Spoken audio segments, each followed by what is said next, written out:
మన జీవితంలో ఉజ్జీవించబడకపోవడానికి కారణము, ఆశీర్వాదం రాకపోవడానికి కారణం ఏంటంటే భక్తిహీనత. దేవుడు ప్రపదమైన జీవితాన్ని దేవుడు అనుగ్రహించాలని కోరుకుంటాడు. ఆయన నమ్మకంగా వచ్చావు. దేవుడు మన దగ్గరికి వచ్చినప్పుడు, అయ్యా నేను నీ పాపంలని నా మీద వేసుకుంటాను, నేను నా పవిత్రమైన రక్తం చేత నిన్ను కడుగుతాను, నేను శుద్ధీకరిస్తాను, నువ్వు ఇక పాపం చేయకుండా నీవు నాతో పాటు జీవించమని ప్రభు చెప్తే సరే అని తల ఊపాం, బాగానే ఉంది. ఎన్ని రోజులు ఉన్నావు? 1 నెల, 2 నెలలతో 1 సంవత్సరం, 2 సంవత్సరాల తర్వాత మరలా మన జీవితంలో 500 కోసం పేడ తిన్నవాడు కకృతి బతుకు అయిపోయింది మందే. అసలు ఎందుకు ఇలాంటివి జరుగుతున్నాయి, ఎందుకు మనిషి జీవితంలోకి ఇలాంటివి వచ్చి పడుతున్నాయి అనేది మనిషి ఆలోచించుకోవట్లా.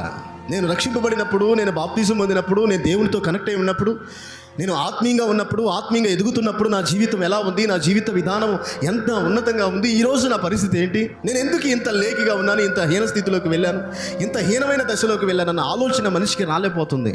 కారణం ఏంటి అనంటే, దేవుని పాదాలు పట్టుకుని ఆయన పాదాల దగ్గర కూర్చొని దేవుని ఆత్మ సహాయం అడగకపోవటం వలన.